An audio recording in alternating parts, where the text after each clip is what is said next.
Brothers and sisters, this Sunday we celebrate 12 Sunday in Ordinary Time. Our readings for this Sunday are so powerful. In this reflection, I am really interested in our second reading. It is taken from the letter of St. Paul to the Romans, chapter 5, verses 12 to 15. Why am I really interested in this reading? Because it reminds us about the original sin. So in this reflection, I will reflect on what sin is, what the original sin is, and the consequences of the original sin, first for Adam and Eve, and then second for you and for me.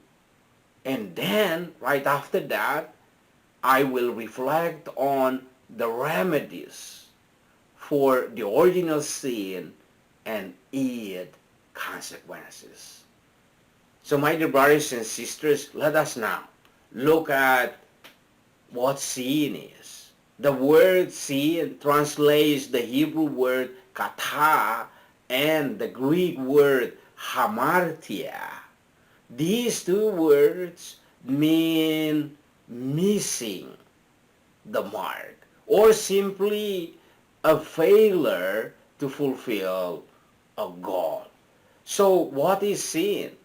Sin is a failure to love God and to love neighbors or to love others. Just look at the Ten Commandments. The first part of the commandments reminds us about who God is. We have to love God. If we sin, means that we fail to love God. If we fail to love neighbors, means that we sin against neighbor. So my dear friends, that's what sin is. And now, my dear friends, let us look at what the original sin is. The original sin is the first sin that committed by Adam and Eve. The Bible teaches us that all human beings are born sinful, not by choice, but by nature. Because of this, we need God. Jesus came to this world to redeem all human beings. So my dear friends, we are redeemed. My dear brothers and sisters, let us now look at the consequences of the original sin.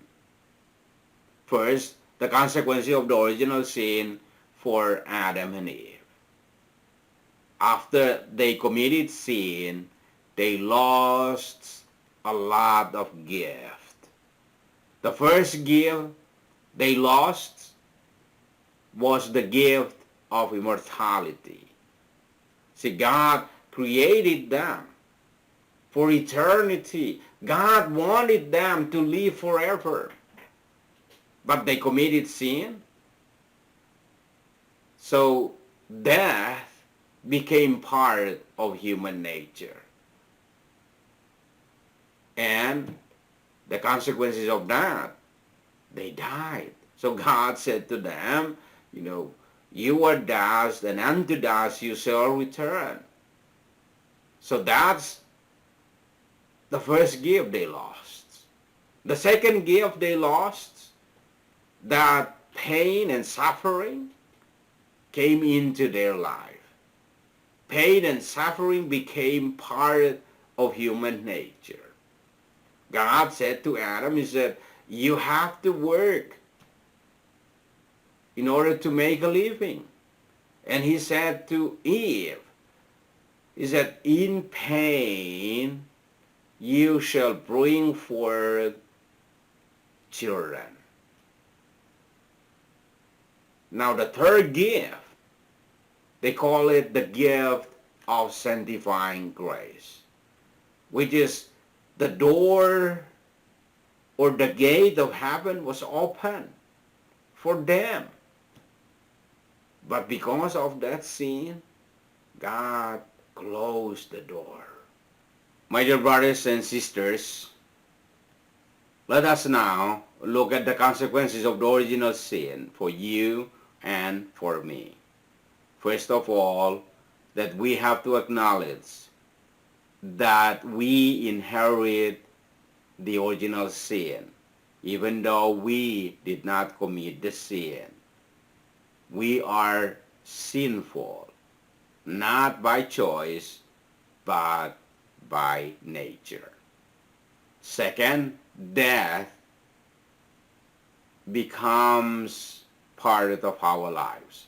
Whether you like it or not, we're gonna die one day. And third, pain and sufferings are part of our lives. If you're complaining why you have so much pain or why so many difficulties in life, because that's the consequences of the original sin.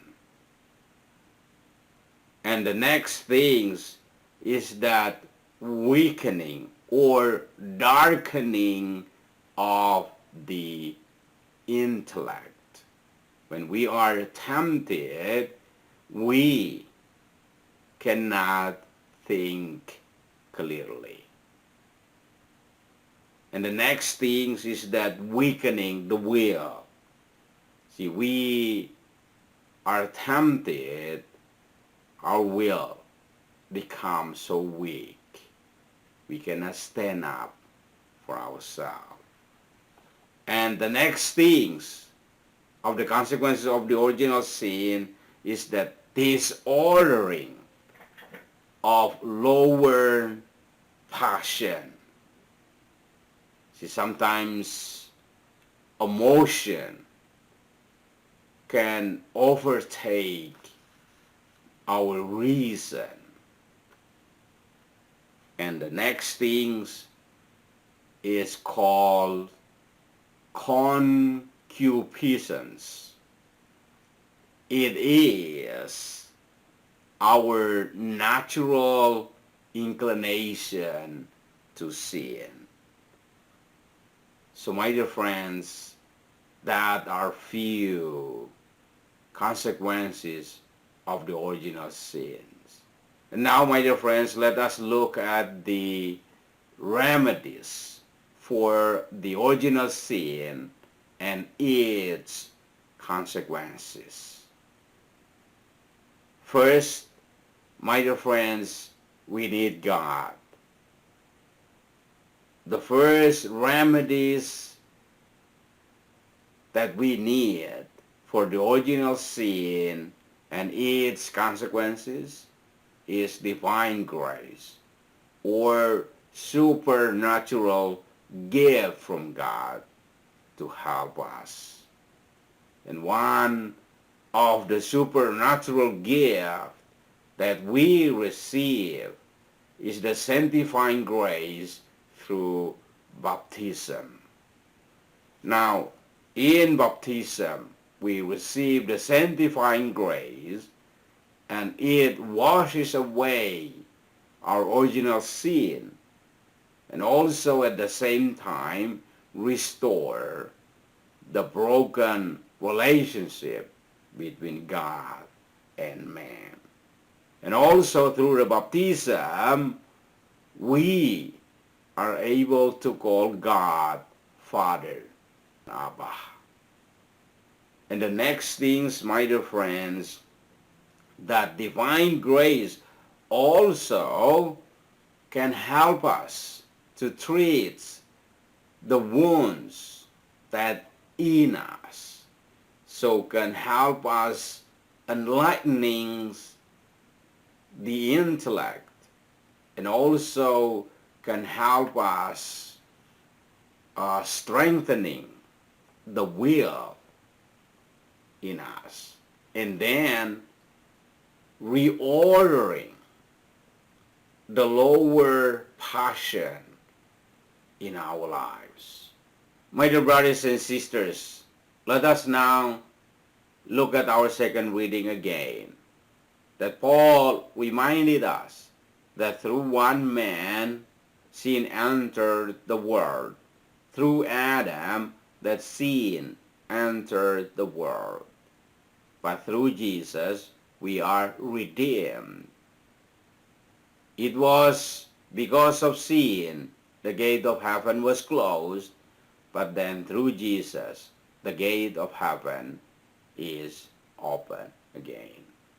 So my dear brothers and sisters, let us embrace the gift that God gave us through the sacrament of baptism. We are now the children of God. Our relationship with God now restored. Let us call him Abba, Father.